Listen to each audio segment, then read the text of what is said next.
Hi, I'm Solomon. I'm with the Carl Christian Training Program. See, what this is an organization dedicated to keeping kids busy and out of trouble. I'm in your neighborhood today selling candy, and I was hoping that you would buy some.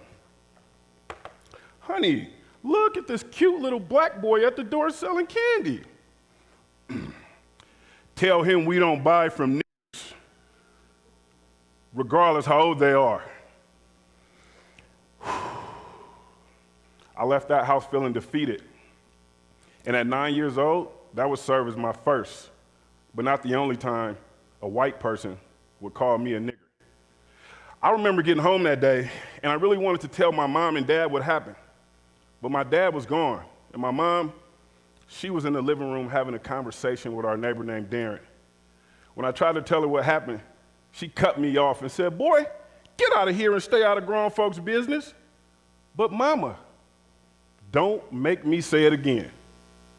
In a black household, we know that once we hear, "Stay out of grown folks' business," and "don't make me say it again," our parents are serious, and we need to leave immediately. So I was walking towards my room. I overheard my mom and Darren talking about Darren's boyfriend. Now remember, I was only 9, so I had no idea about what it meant to be gay.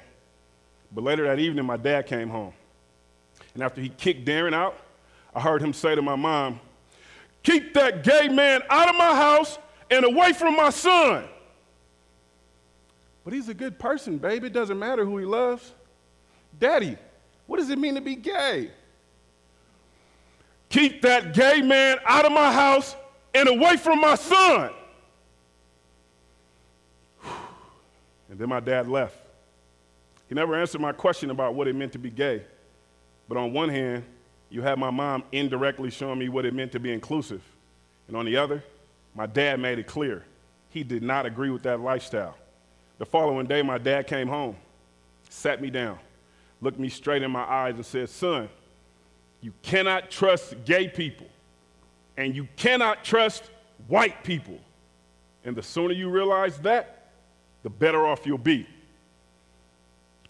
My parents' perspective would shape my future and influence the work I do today. As you can see on the surface, I'm a 6'4", 240-pound, bald, buff, and in my wife's opinion, beautiful black man. But what you wouldn't know, just by looking at me, is that I was born and raised in Oakland, California, to the most amazing mom in the world. I'm a husband, I'm a father, I'm college educated with a master's degree in organizational leadership, and at my current company, I'm the vice president of diversity, equity, inclusion, and belonging. And yes, in case you were wondering, I do have the longest title in the company. I spent the past 14 years working for and consulting with some of the biggest brands in the world. I've trained, interviewed, and had one-on-one conversations with thousands of employees. And I'm talking hourly employees to CEOs and everybody in between. And the one question that I've consistently asked is, why is it so hard for people to talk about race at work? Last year, Wakefield Research conducted a poll, and that poll found 80% of US employees, they want racial equity on their corporate agendas. But for some strange reason, companies act like talking about race is like talking about the boogeyman. Rah! Like it's this big scary thing. But it's not. Not if you're willing to be brave. So I've spent the past year reviewing the notes from those 1,000+ employee conversations. And the 3 excuses, the 3 themes on why employees are so uncomfortable talking about race at work. Number 1, I don't want to say the wrong thing and offend someone. Number 2, work is work, and we should not be talking about race at work. Or my all-time favorite, number 3, I don't see color. People, are you telling me you don't see me standing here as a big black man? It is okay to see color, and I'll tell you why soon. But based on these 3 themes and all of the research that I've done, I've come to the conclusion that the safest and the most practical way to talk about race at work is you have to be brave. B.R.A.V.E is an acronym I use to help people understand how to talk about race at work. And as you'll see throughout today's conversation, you can apply these same BRAVE principles to have any courageous conversation. At a previous employer, I was given a white female hiring manager feedback about a black male candidate who she decided not to hire for a job. In the middle of our conversation, she says to me, "My daughter's married to a black man, my grandchildren are black, so I cannot be racist and I do not see color." We were on a Zoom call when she said this. And as soon as she said it, I knew I was gonna need to go off video, to take a deep breath, to calm myself down.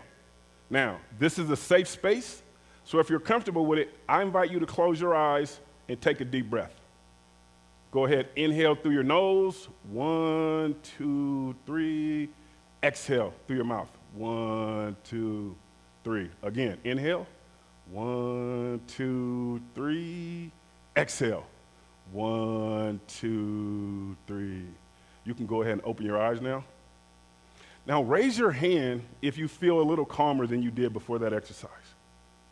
Right, I knew that the only way we could have this conversation was for me to go off video, to take a deep breath, to calm myself down. Now, when I rejoined her on video, I was calmer, but my sarcasm kicked in. So I asked her a question that I knew she couldn't answer. If you don't see color, why did you mention that your son-in-law and your grandchildren are black? But before you answer that, let me tell you why it is okay to see color. Black people, white people, Asian people, Latin people, American Indian people, Pacific Islander people, and every other group of people.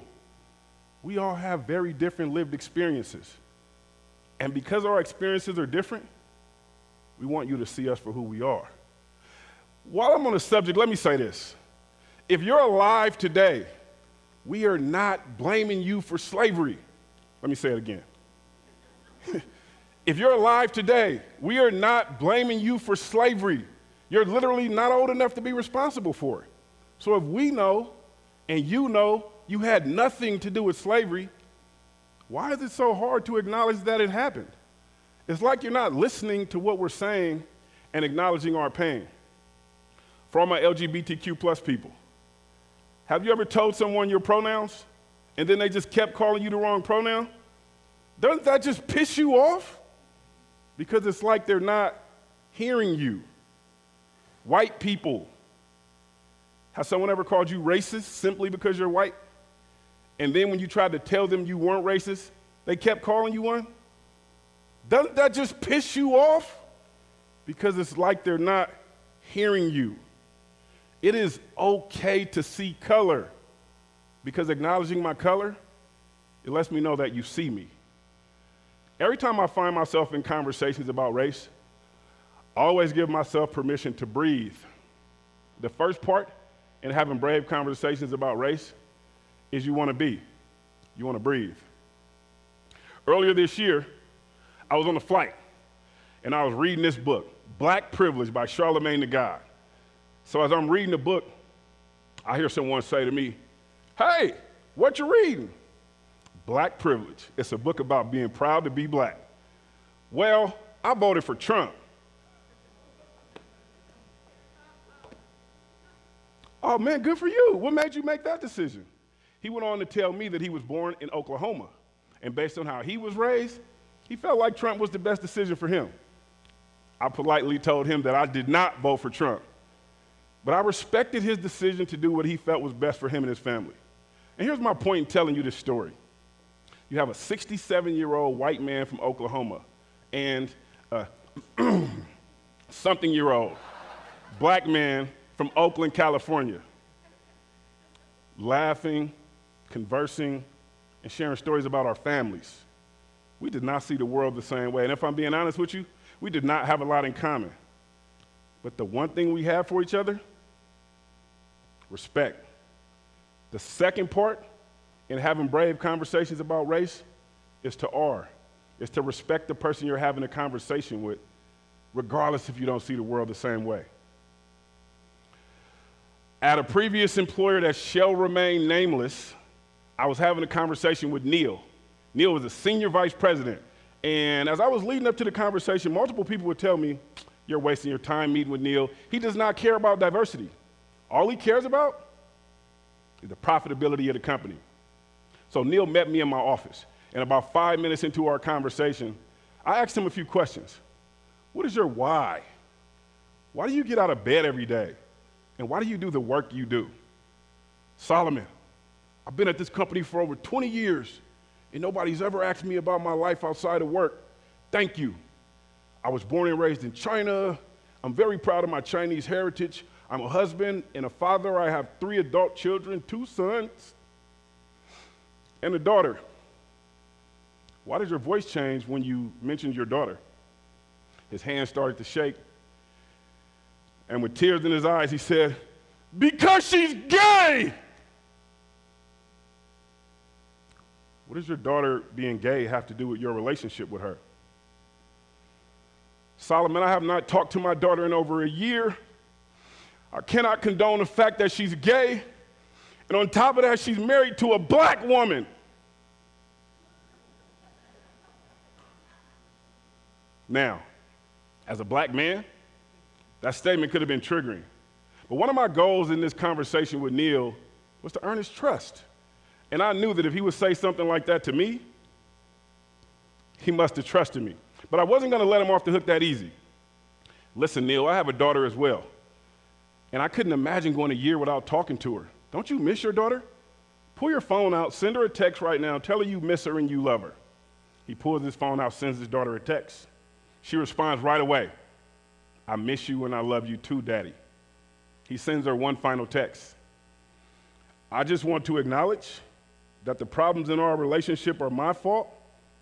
I do not have a problem with you being who you are. I will do everything in my power to fix our relationship. I love you for you. Neil and his daughter eventually repaired their relationship, and today, their relationship is as strong as it's ever been. But this did something else for Neil. Through a simple conversation about diversity, I was able to help him understand his why. His why was his family. Remember they said Neil didn't care about diversity, where he raised his hand to become our company's executive sponsor for our LGBTQ plus employee resource group, and he became one of our biggest advocates championing diversity all across the company. The third part in having brave conversations about race is to do exactly what Neil did in that text message exchange with his daughter. He acknowledged her feelings. But I want you to take it a step further, because conversations can make some people uncomfortable. If you're one of those people, acknowledge your feelings as well. A few years ago,